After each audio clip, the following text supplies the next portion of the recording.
Most of the time, we at Ideas Roadshow make a clear distinction between the fundamental concepts under discussion and those who hold them. There's a good reason for that, of course. If one wants to fully appreciate how the brain works, or the underlying factors of historical events, or what the universe is actually made of, it's best to leave your own personal views and biases at the door. Often, detached objectivity is the only way to make genuine headway to penetrate complex topics. Often, but not always, because there are times when the personal simply can't be avoided.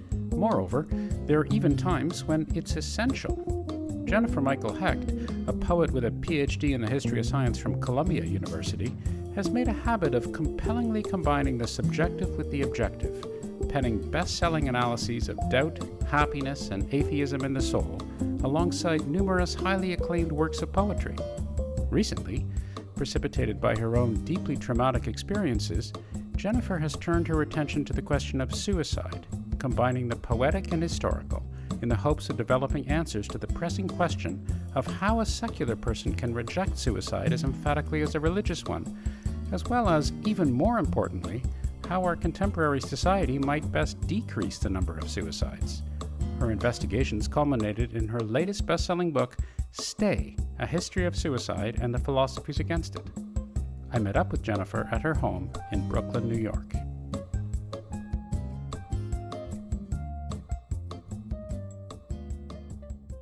Your past strikes me as quite singular, and maybe I just don't know, but the idea that you studied history, you studied philosophy, you're a practicing poet, and a successful poet, you're a successful writer.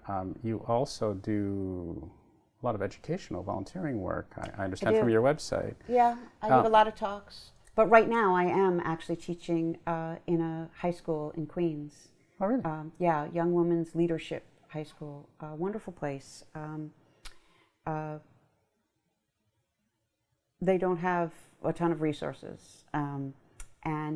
Yeah, I brought them one of my poems today for the first time, and it was a really amazing experience, very deep. I had 2 of the classes, and it was deep. They're 14 years old. Wow. So this integration, at least from my perspective, of all these different things, I guess 2 questions. First of all, is that normal in your experience? And secondly, how did that all happen for you in terms of your formative years and your education and how you moved forwards? Well, no, it's not common.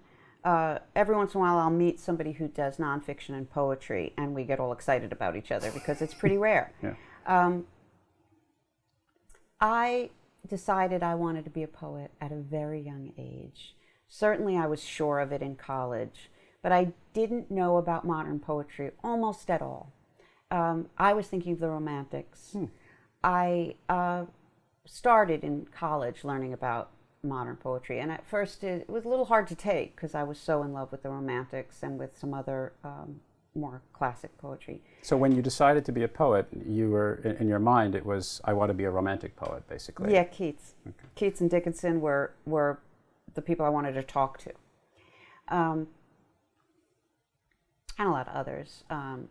For me, Kubla Khan, Coleridge's Kubla Khan was like, a pop song. I just loved it, and I memorized it, and I told it to myself all the time. I liked it. I've always found rhyme very delicious. Anyway, so I was going to do that, and I my father's a physics professor, and he was home all the time writing, mostly textbooks, but it was clear that you could be a professor and be home all the time writing, and I wanted to be home all the time writing. So the question, I still am sort of amazed that my young self decided that I wanted a body of knowledge. I didn't want to study creative writing. I'm not sure how much I understood it existed as such. I really didn't know. But yeah, I decided to get my PhD in history with the idea of, so I could be a history professor, so I could go home and write poetry. Oh, so this was a tactical device. Oh, that part, yes. Interesting. That part, yes. So I went to Columbia with the idea, for my PhD, with the idea of studying cultural history. And they said, yeah, come. They gave me a nice offer, and they didn't have a cultural historian. They kept saying they were going to hire one, but they never did while I was there. So I studied with Robert Paxton French history, modern history, and he has some cultural stuff in his work, so there was something there. But in the meantime, I took a course in the history of science, and I just fell in love with it. It was the most like poetry that I'd found in history. There was a way that you were feeling around with your gut almost. In the history of science, I joke that the philosophy of science is how science works, and the history of science is how science doesn't work. So we're really looking at ways that cultural ideas shape both the questions that are asked and the answers that are accepted. And how do you know when that's happening?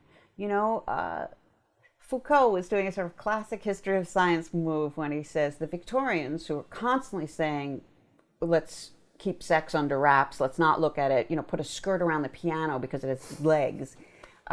Foucault says they're obsessed with sex. Talking about not having sex is almost the same thing as talking about having sex. So that's a kind of a flip. It's a kind of a feeling that you have to go with. Or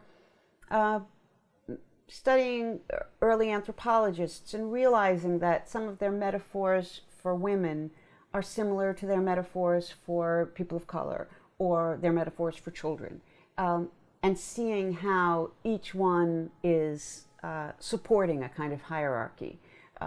So again, you're looking for clues, you're feeling around, and for me, you're also leaving yourself open to a new conclusion, which I think is true in any study. One thing I always say is to write a book, you have an idea. You have something that you know that your friends don't know. Like I always tell people, don't try to be brilliant. Don't try to do a lot. Just say what you know that your friends don't know, but then check every fact. And as you check, most of them will be a little wrong. You'll have remembered the quote a little wrong, or it was in a context you forgot about. And as you fix that, you're going to put things in the exception pile. And after a while, sometimes the exception pile is bigger than the rule pile. And if you're good, and a lot of people won't do it, they'll just keep doing this and explaining away the exception pile. But if you're willing to look at the exception pile and try to explain it, that's how you get to a new idea. First of all, I like intellectual history. I like the idea of taking a big, meaty idea and looking at it from all sorts of different angles and looking at it over history and seeing how it's evolved and seeing how it plays into popular culture and past culture and so forth. But I'm sliding, hopefully, steadily towards stay, which is what we're supposed to be talking about, or at least one of the things that we're supposed to be talking about. But when I look at your work on the history of doubt, or doubt as an idea, or when I look at an exploration of happiness, or when I look at some of the anthropological atheistic orientations, and all these things are put together, typically my expectation is somebody's going to produce a work that is relatively dispassionate, that is an investigation of all sorts of different ideas, and at the end of the day, presumably have some sort of thesis or conclusion. But I imagine someone who approaches it with a more scholarly perspective of, well, I'm going to study doubt and see what happens, and I'm going to investigate it. I'm going to look and see how it's evolved, how it's changed, and so forth. And I am most of the time quite suspicious of someone that says, I'm going to write a history for the very reasons that you were saying and mentioning Hitchens and so forth. I'm going to write a history of atheism, and I already know what I'm going to find. I'm going to find that only idiots believe in atheism, or only idiots believe in religion, or whatever it is.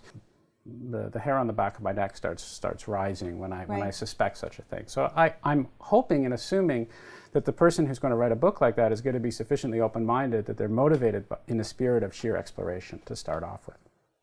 So I pick up this book, Stay. Don't know much about it, and I read the introduction, and it's very, very personal immediately, right away. Ostensibly, I pick it up off the shelf. It's a history of suicide. I think, okay, well, that's kind of interesting. I don't know much about that. I haven't really thought much about that. And here, there's a clear personal aspect of you talking about people you knew who were close to you, who had committed suicide, and that you have an agenda from the very beginning, which and you're very upfront about it. there are some canonical high school narratives, as it were, of the way suicide has been presented over the ages, Right. And you are going to explore those with the intention of looking for very strong arguments for a secular audience that is against that. That's my interpretation Right. of what you're doing. So one writes the preface after one's written the book. So in some ways, you're trying to give what you found, and so, but you're certainly right that I set off looking for support for certain conclusions that I was interested in, for certain ideas of my own that I was interested in. And I guess my sense is that was interesting for me because I expected naively to find that off-putting, but I didn't. I actually thought, okay, well, first of all, she's upfront about this, Right. so she's saying it right. And Right. secondly, this is something which is necessarily much more personal. I mean, if Right. you have suffered the impact of suicide from someone near and dear to you, you're not going to approach it like some academic treatise. It makes complete sense to be doing that. So for me, I have this sense that this is the perhaps more subjective, overtly poetic right. side of you who is getting in and driving it, and that I found actually intriguing and refreshing at some level. Well, you're right on the money. The truth is, with this particular project, I wrote a poem first. And as a poet, I allow myself a great deal of room to say whatever is coming up. And so I wrote a poem called The No Hemlock Rock, which says, don't kill yourself. And So this is a Socratic reference, presumably, the hemlock or... Right. Yeah, actually, Garrison Keillor, when he read it, he put it on his website, he put in parentheses, like one of those old jute boxes, don't kill yourself. So now, in a lot of places, I see it called The No Hemlock Rock, Don't Kill Yourself. But I don't mind it, because it is what people remember in terms of the poem. When people write to me and ask for it, they usually say, can you send me the Don't Kill Yourself poem? So I wrote this poem when a friend of mine did it. We weren't very close anymore. We had been close at Columbia. She was a poet. She was living in Boston. That was why we'd lost a little bit of touch. But we saw each other at events, and I still loved her. And so I wrote this poem after that, and I showed the poem to people, and I got such a strong response of people wanting to post the poem. And this was a couple of years ago, so in response to other things, but people wanted the poem. So I got used to that, and I was thinking deeply about the ideas. Plus, at this time, I was doing a lot of speaking engagements about doubt, where people who either don't believe in God or don't believe in a God who is involved in the way that would help us make sense of this world very much, asked me a lot of questions. They tell me secrets and ask me questions. And I felt that the education I'd given myself in writing doubt made me beholden to try to answer some of these questions. And I also did have some strong opinions that I could share with people. Like, in my opinion, if you're an atheist but you want to celebrate a religious holiday, just try not to say too much that you don't believe and go ahead and do it. I don't have anything. I think people need ritual, and I think the ritual that usually works best is the one that you grew up with. But you also want there to be some wisdom spoken there that actually does inspire you. You don't want all the wisdom to lead back to something you don't believe in, so the thing is empty except for the ritual. So that's why I was thinking so deeply about this. And then about a year and a half afterwards, a mutual friend of ours, a friend who I think had even kept closer touch with the first one, she did it. She had written the afterword to the first one's posthumous poetry book. And you could see in it how, she was shocked and sad, couldn't believe it. But then she did it too.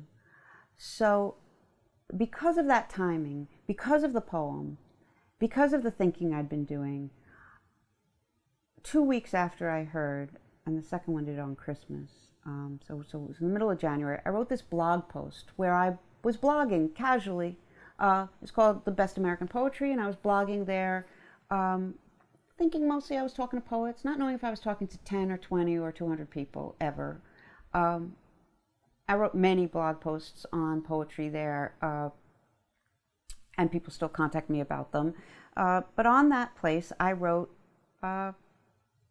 this sort of plea, this little essay, explaining that, first of all, saying don't kill yourself, but also saying that it seemed to me that the reason that secular society, progressive society, was so tolerant of suicide, that we'd made it morally neutral, was because we were responding to the church being draconian in its punishment of suicide. And when I then eventually did the research, I found that they were torturing the corpses and confiscating the estate. You didn't realize how draconian they had been. I didn't realize, but I did. When I wrote that essay, just as I had just said, I hadn't yet checked all the facts. I'd just written a poem and done a lot of thinking, and then this happened, and I wrote because I was so upset. I was upset, and when you lose someone, especially to suicide, you find yourself imagining the moment and trying to stop them. I've heard it from a lot of people, somebody who jumps, you imagine yourself coming away with just the sweater, just the coat, and it's hard. And so it was with this feeling of a sudden thought that, oh, I can't save the ones that are gone, but I can save the ones that haven't done it yet. So that's why I turned to them and said, let's us not do it. Let's find something positive in this, and that we'll not do it. And what I say is that that the pain of losing someone teaches you how much we mean to each other, so that the injunction not to take your own life immediately comes with a new mattering. You realize that you matter to these other people to the point of life and death. Yeah. Well, I didn't realize that yet either. That I did sociological research to see that you could really show that one suicide in a school will likely lead to more. One in a family will raise the suicide rate in that family for 2 generations. There's a lot of empirical evidence that you were citing about this notion of contagion. Yeah, so, and it had been around before, but the statistics were now, giving numbers to it. Once something is both observational through history and then also shows up in the numbers, you can start to say, okay, there's something really stable here. But in that first essay, I just said it all very broadly, and I said, let's try to feel the community that becomes so visual when something like this happens. Yeah. Let's try to lean into it. And also I said, thank you for staying. That was the first place that I said in the poem that I would give badges to people who'd realized that suicide was like when you poison yourself, you poison the well. So in this piece I thanked people. I said, I'm grateful, we're grateful. And it kind of went a little viral. And then the Boston Globe wrote to me and asked if they could print it on the back of their ideas section in this big, lovely blue background. And so between the blog post, I had gotten some emails about the poem, but the blog post and then the Boston publishing of that, and I think that's the first time I called it Stay, though the essay, the blog post ends with that word. I got a lot of email and actual printed mail, written mail, and I realized this is important, and a lot of people are finding this very moving. Most people weren't telling me that what they thought of it intellectually at that point. Right. They were just saying, I slipped this under my son's door, or this is helping me cope with my wife. And when I say those are 2 that I remember as if they happened yesterday. And so I said to myself, well, this is now a responsibility, and I I want to go check all these things, what I said about religion, what I said about, I was a history professor for 14 years, I have a PhD in history, so it's not just that I'm going on things I made up. I knew what I was talking about, but I had never checked it specifically, gone and researched this idea. So that's when I decided that I should do that. So I went in having made an argument. My argument mostly was, we need each other. We need each other so much that we should take it as an indication that suicide is wrong, that it hurts other people, and that therefore we can stop worrying about whether we're a burden. I would say, and I've asked around a lot, so this is an educated guess, that maybe 70% of people sometimes think about suicide. It's way more than half. It's not everybody. I definitely meet people who say they get very depressed sometimes but never think of suicide. It's not everybody, but it's way more than half. Think about it sometimes or have thought about it. And I can give you stats for that, but it's easy to look up. Recently tested a whole bunch of like 27,000 college students, and a lot of them, 55% had thought about it. 30% had thought really seriously about it. What's wonderful is most of the ones who had thought about it seriously had done so for only a day or an hour or so, which also goes into my argument that suicide is very often impulsive. So if you can put a rule in your head that can keep you alive for an hour or two, that may be all we need. What's interesting to me to explore is really this sense of the combination, if not in fact juxtaposition, of these two different points of entry into this whole issue. Right? I mean, you have a tremendous number of people for whom it's obviously a preeminent emotional concern. They have been personally affected. They fear for their children. They fear for their wife. They fear for themselves. It's hard to imagine something which has a stronger emotional resonance than that for people. And you yourself were personally affected. You have obviously a poetic outlet. You have an idealistic sense of wanting to communicate to other people. You felt a sense of responsibility. And that's all very strong and completely understandable and an essential aspect of being human. And on the other hand, you have people like me who, not to sound like I have no emotions, but I'm very fortunate that I haven't been touched in my life with suicide. I don't know anybody who has committed suicide. It hasn't impinged upon me. Obviously, I've been depressed. Other people have been depressed. I'm not saying that we haven't done that. But I look at this as a way of challenging my past beliefs and seeing if my beliefs actually measure up. So I look at this book and I think, okay, insofar as I've thought of this before, how have I thought of this? Well, I thought suicide was something which culturally was held up as not just an appropriate way to act, but almost a paradigmatic way to act, emblematic way to act in classical times.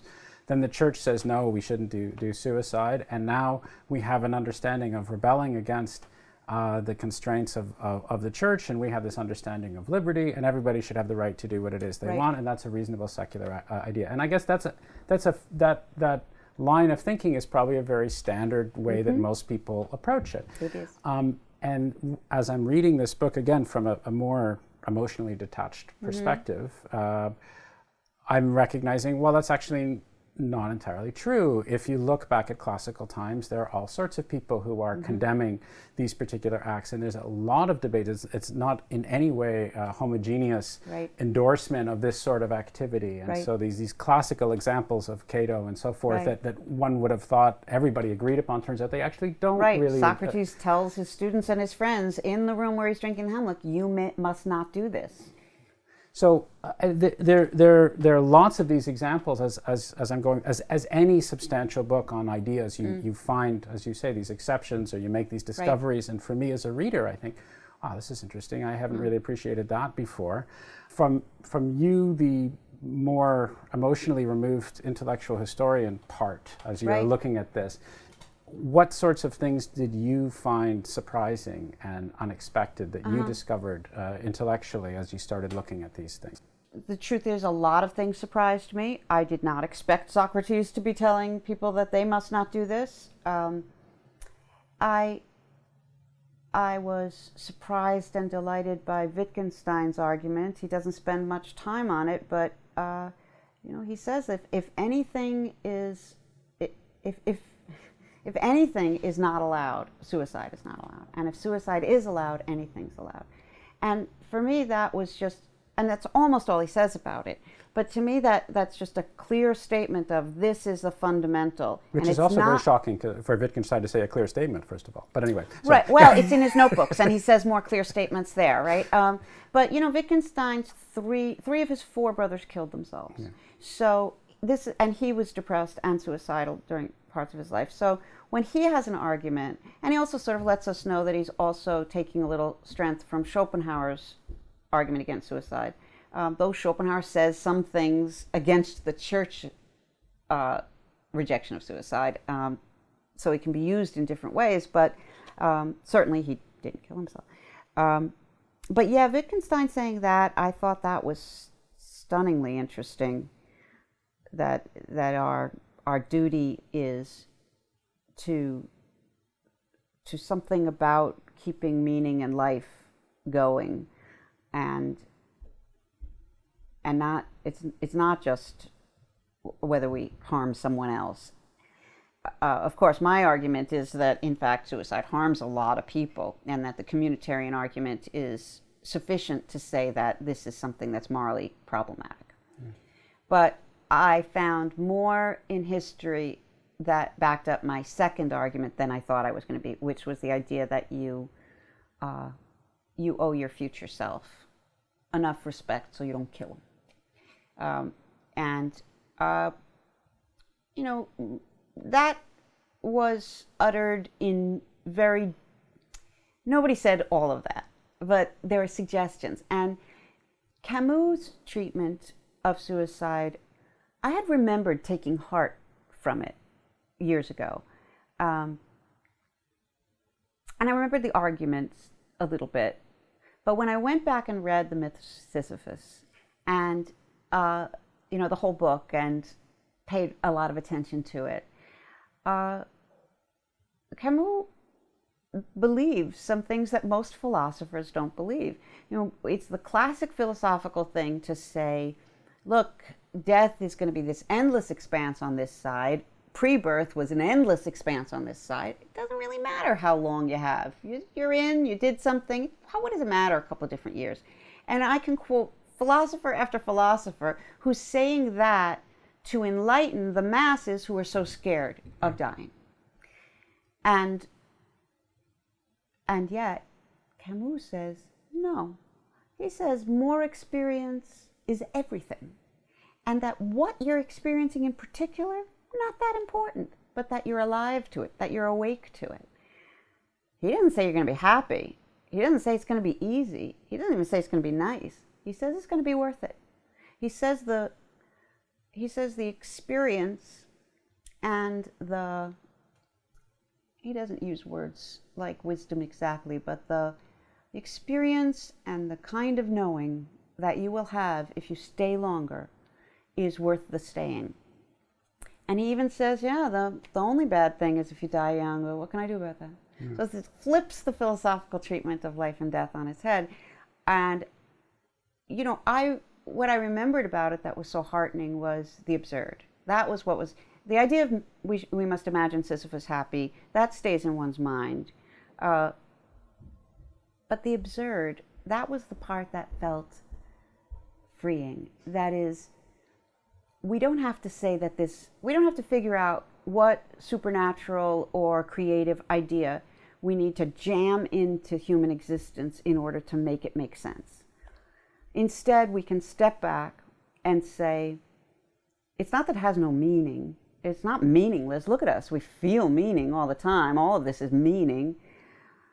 But that the situation is absurd. That a narrative-minded creature who dies suddenly without getting to see the end, or without there being such a thing as the end, it's insane. It's absurd. The suffering that we go through, the suffering we witness, the whole thing can't be reduced to anything sensible. But it's not pure nasty chaos either. The absurd has a playfulness to it, and you can join it and you can add to it. Right. And you can choose a version of madness almost, but you don't have to die. You don't have to stay here and play their reindeer games. The trick is, to don't some have to extent, die. presumably, how to engage with it, how to celebrate, in fact, That's that right, to notion of celebrate. absurdity. Someone has to show most people, most of us need to be shown certain beauties. They say no one thought mountains were beautiful until Rousseau. Who knows if, but we do need to be shown how to see things as beautiful. And it's Camus who does that work for us. If there's one text that people tell me that they read that helped them when I do a stay event, it's The Myth of Sisyphus. It's Camus. People feel like they have a friend in him. One of the interesting aspects of your book is the contrast between some previous views of suicide as mental illness, depression, Right. mental illness. And the sense one has of reading your book is you're not speaking that way. You're looking at you and me and the person across the road and everybody who's suffering and has Yep. the potential to commit this act. And we can talk maybe a little bit later about something that you alluded to before, this notion of contagion and influencing other people, Mm-hmm. which speaks to the possibility that we're all susceptible to some extent to this. Right. And it's a sense of broad aspects of humanity. That's quite different from the way some people were looking, as you pointed Sure out, of suicide some time ago, 100 years ago, or maybe even 75 years ago, or Even, as you said, different than right now. I'm very much, I don't see suicide as, in general, an inevitable endpoint of a biological disease. I see depression in the first place differently than the strongly biological. Again, I did my PhD in the history of science. When you see the pendulum swing every 40 or 50 years between the biological and the sort of cultural and circumstantial, you just can't help but when you notice that your culture's way over here, that it's going to come back. And frankly, people are so worked up about it that I don't want to be the one to fight. And I know it's going to come back by itself anyway. Someone's going to do it. Other people are already.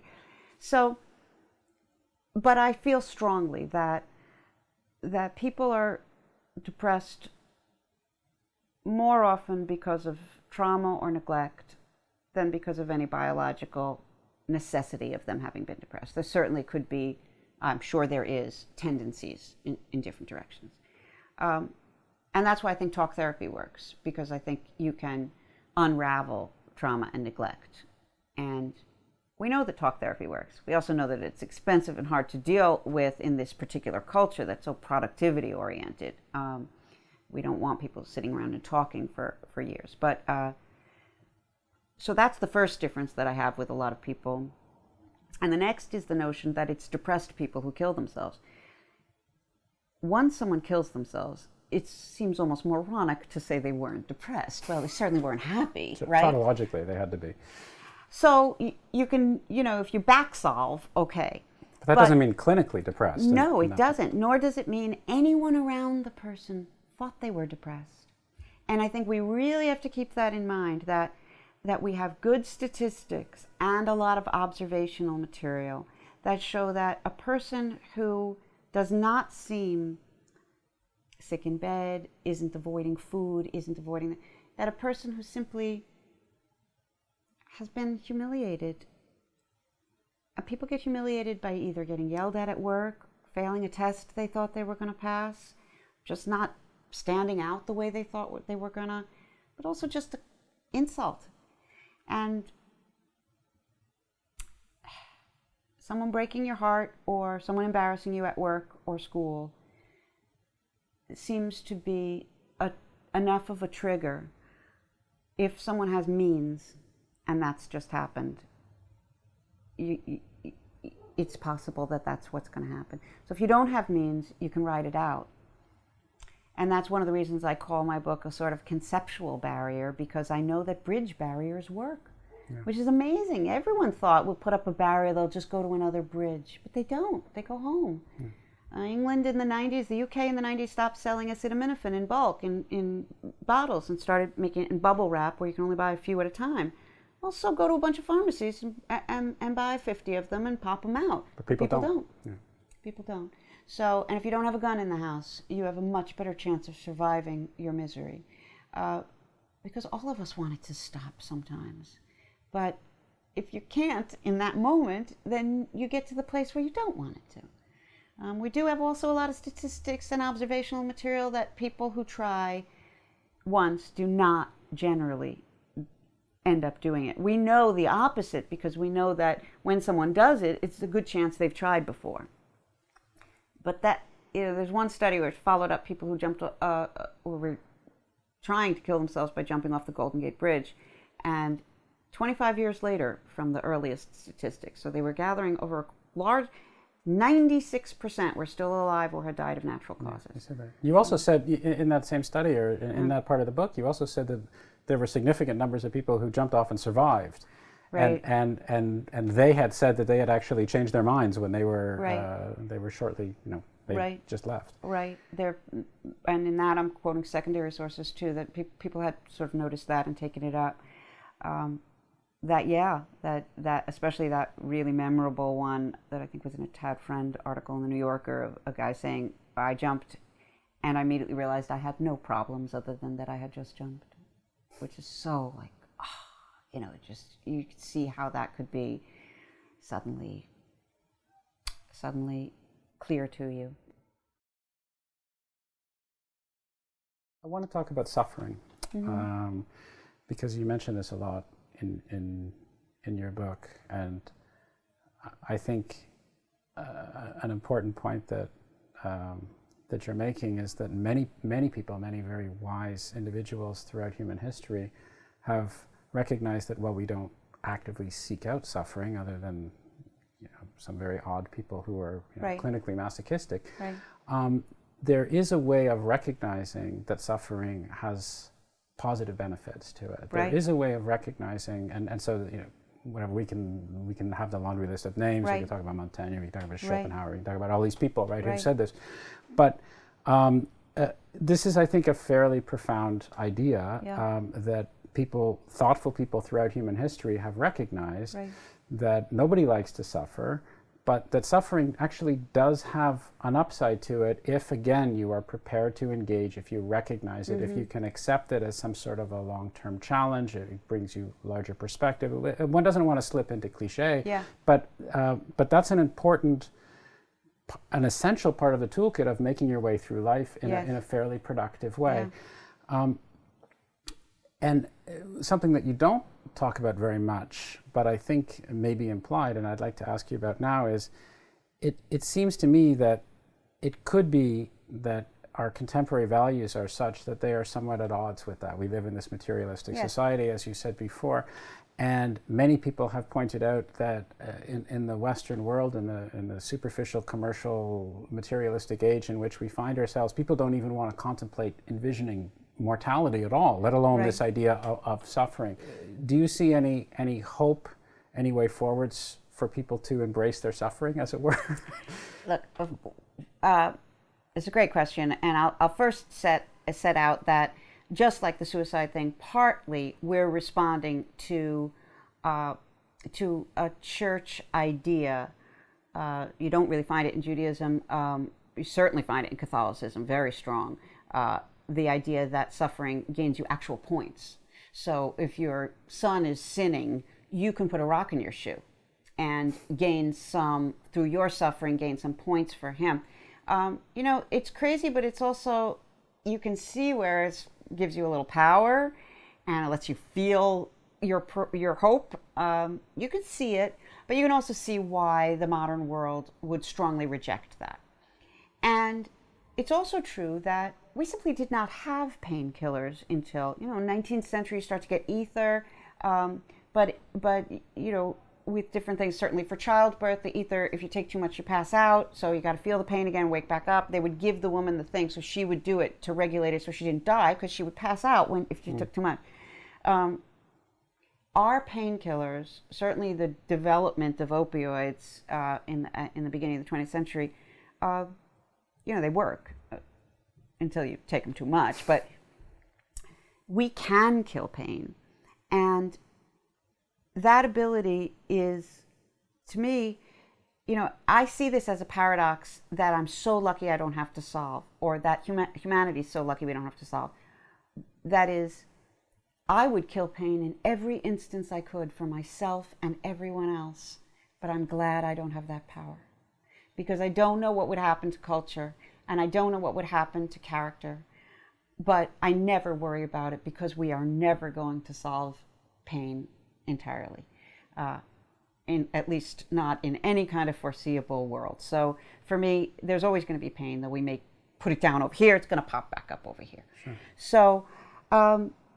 So I'm not at all pro-pain. Hate it.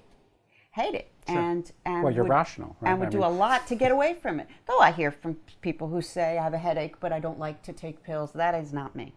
I don't want pain, and I don't want emotional pain. I am not really saying pain is even necessarily worth having. I don't know about that, and that's the paradox I'm glad I don't have to figure out, because it's not going to happen. But in this world, pain is real. Emotional pain, real depression, but also just frustration, sorrow, exhaustion, getting old, being young. It's hard. And then bodily pain. But I know that pain leads to wisdom. There's one I can point out which seems to me self-explanatory, which is humility. We are born with our own references, and we hear someone else say that they're suffering because under these laws they can't marry, and we say to ourselves, well, you can live together. Why do you have to get? We don't empathize. We don't fully. And I pick that one because because a lot of people 10 years ago thought that was asking too much, and now realize, my goodness, of course they should have equality. So the ability to empathize is most enhanced by one's own pain. The ability to be a humble leader. And I don't think you can be a good leader without a certain level of humility. And I think that humility comes from your own pain a lot of the time. So there's one where I'm sure that wisdom is connected up with suffering. I've read many stories of great leaders in history who say straight out, if it weren't for my nervous collapse, I would not have been the man that I was able to be. We're living in an increasingly materialistic age that is eschewing even discussions of things that discomfort us. Right. And so we are consciously and logically, as you point out, doing our best to minimize pain and suffering, right, but that might actually backfire. Sure. At some level, or that there might be all sorts of extra negative repercussions to it. I'm not asking for a prescription, because I think that's unfair to ask you to solve all that. Right. But do you see a tension there? I certainly do. And I've written in The Happiness Myth, I've written sort of about the extent to which the way sex was pornographic in the Victorian age, but death was out in the open. We are now in an opposite position. In an American supermarket, you can buy meat without seeing a body or blood. That's really incredible. Throughout most of history, people have killed animals or seen them killed. Everybody, all the time. How else do you get meat? Even today in France, you go to a market and there's some dead animals and some live ones and some bloody ones, and the butcher's covered in blood. You don't see that here so much. So we in particular are putting away death. We're in a parlor right now. A funeral parlor has that name because until they started making funeral parlors, everyone had the funeral in your parlor, where people could come and visit. So the person died at home. Of course, where else would you die? You die at home surrounded by family. And there's even some perks to it. You get to make some last confessions. You get to make some last wishes that people are pretty beholden to follow. You get to make a religious last confession. You get a lot of attention. Everyone's gathered around. You get this moment to rethink everything and to talk it out. And we have etchings of them and write-ups of them, partially because, especially with Catholicism in France, the idea was that you would read these so that you would have a good death too, so that you'd remember to make your last statements to different people, apologies, requests. And because of that, death was a part of life that was at least a tiny bit looked forward to. It was going to be very much about you. I was saying the etchings, there's a famous one, it's a funeral, the guy's dying, everyone's around looking, but there's a kid and a cat playing under the table because this wasn't an outside of life thing, it was a part of life thing. And so we now, with the hospice and the level of medication that we have, which these are complicated things. I'm not saying you forget about it. I am saying, well, in the happiness myth, I say, why shouldn't we have death coaches the same way we have birth coaches? Pick someone close to you, go take a class, find out what's going to happen, what it's going to feel like, how you can help a person going through it, and have some perks involved. I was saying that to sort of open the mind to certain ideas, but I have seen in the last few years a rise of people planning their own funerals. I see that written up. The people do seem to be trying to take back a little bit of the experience, and also to limit, if not the palliative care, because we do know from these centuries of death that death could be excruciating, sure, and you don't need to go through that. But to not eliminate the palliative care, but to make some strong decisions about how much intervention you want. I know so many people who agree with the statement, my grandmother says, I wish death would come. When you're very old and very uncomfortable,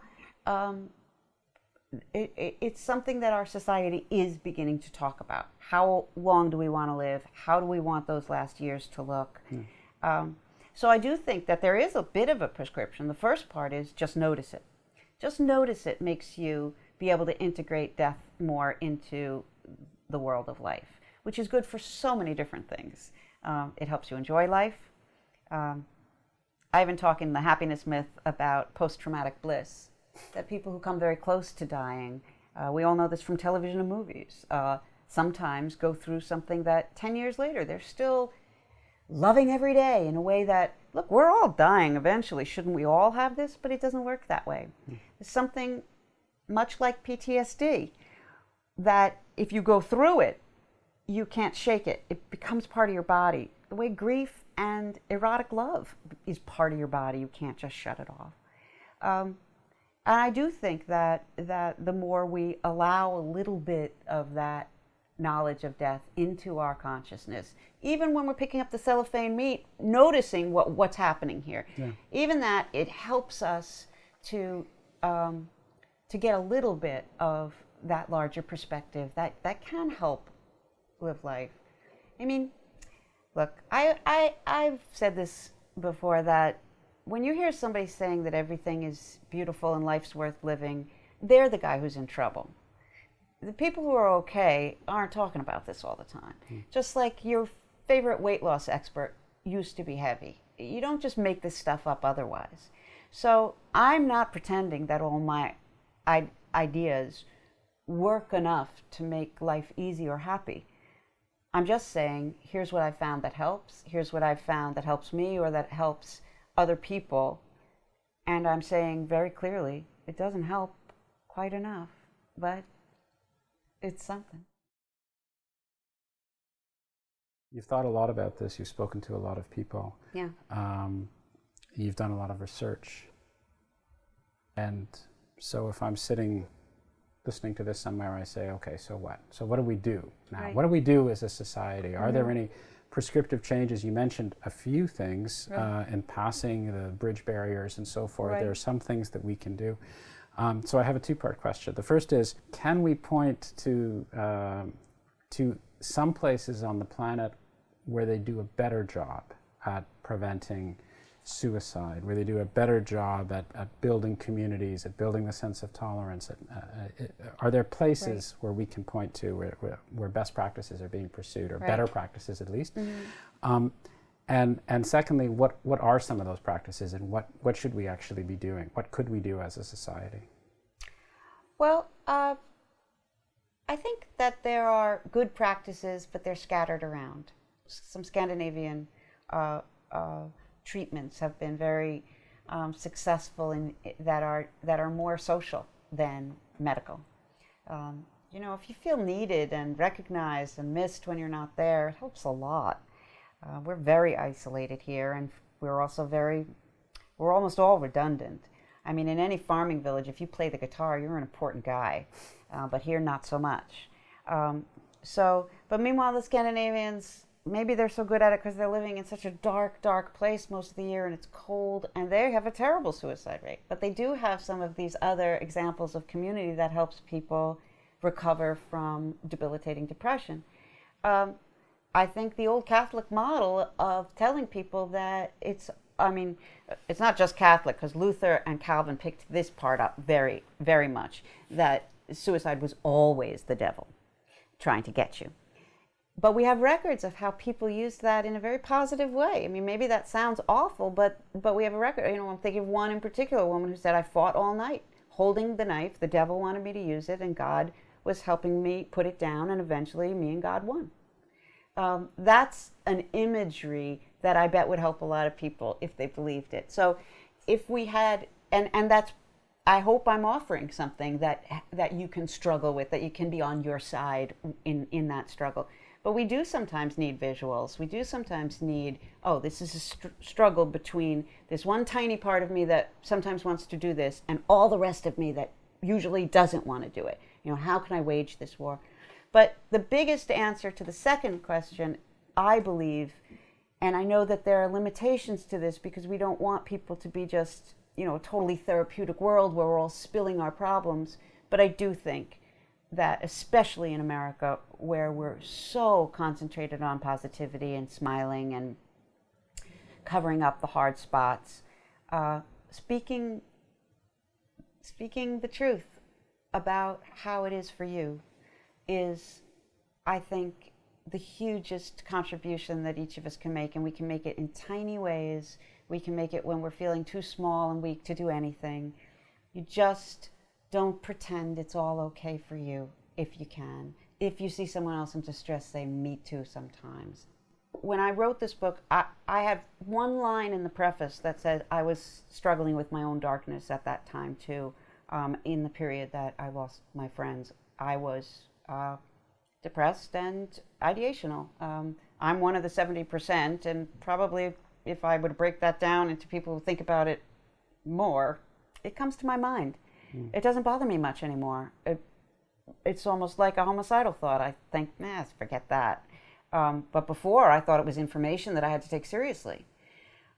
This also speaks to this idea of contagion that we mentioned before. I mean, right. You had two friends who did this, and you pointed out, in terms of treatments, so I'm not going to get all the numbers all right, but right. my sense is there were studies that were done when there were groups of adolescents who had committed suicide in schools, and some schools had therapists that went in and talked to these people and actually engaged with the survivors, the students, and that really helped a lot in terms of the actual numbers of imitation suicides that came out later.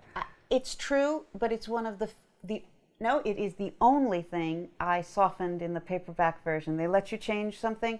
That was the only conclusion that I wanted to soften a little bit, because I didn't see as many empirical studies that backed it up. Okay. That good talk can help. So I think that the jury's out on that. The study that I quoted is true and real, and people respect it. But in comparison to the number of studies, the overwhelming influence that you can be influenced in a bad way by a suicide, there's much less evidence, right. or rather, and some of it shows otherwise. But Kurt Cobain's another one where when he died, Seattle really upped its game in terms of there being suicide hotlines and counselors, and the suicide rate didn't rise, but the calls to the suicide hotline rose a lot.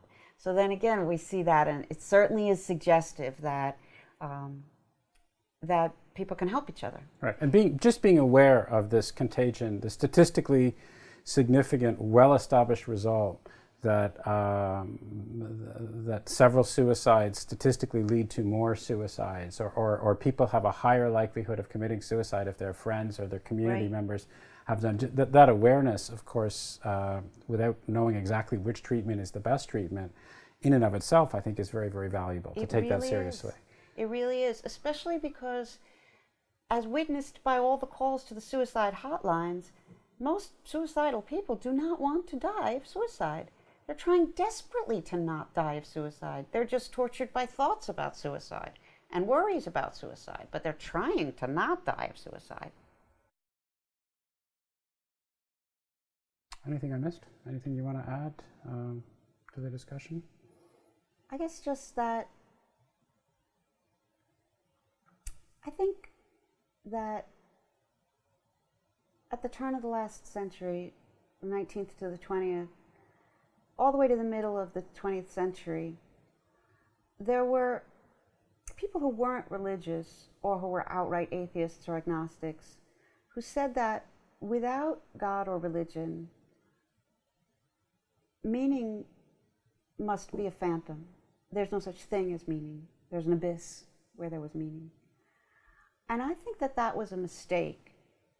And I'm emboldened to say so because Sartre is one of the only ones who really says it and insists on it. Most philosophers and thinkers and authors and artists through history have been very conversant with meaning. And the formula I use is that the feeling of meaning is sufficient to the definition of meaning, just as the feeling of love is sufficient to the definition of love. So even when you don't feel love, you're not in love, you're angry at the people you love, but you don't say love doesn't exist. You see it in other people, you remember you had it. And I think it's right to say that the feeling of meaning is sufficient to the definition of meaning. We don't need some outside source zapping it to give it that extra meaning. That what we have to do is to recognize that it's real because it's human. It's a real part of being human. And by meaning, I mean mattering. It matters to us how our mother is doing right now, whether people like the art that we've just created, whether we live or die, whether the baby is crying. These things matter. And there's no cosmological universe that can out-amaze me from the human culture and human mind. We're as expansive and as amazing as there being billions of galaxies. And I think remembering and thinking about the idea that meaning is real, that it's in culture, that it's in community, it's in history, it's in art, but culture and community pretty much says it, that you don't have to invent meaning. You don't have to rise up and decide meaning and then nurture it, that your culture is and your community is going to do some of that work for you. And sometimes you have to let it. Sometimes you have to let the reins go and follow along with what the other people are doing and see if there's some joy in it. Because sometimes they know stuff you don't know. This is having a little bit of faith, as you said before. Having a little bit of faith in life, yeah, which I really believe that part is something that you do choose, and we can help each other choose it and cultivate it. I'm not saying that it's easy for me or that I'm convinced, even that the world is basically good. I'm not. But I do believe that meaning is real, that human mattering matters. And that means a lot to me. Great. Thanks a lot, John. This has been a lot of fun. It's been a real pleasure. Thanks.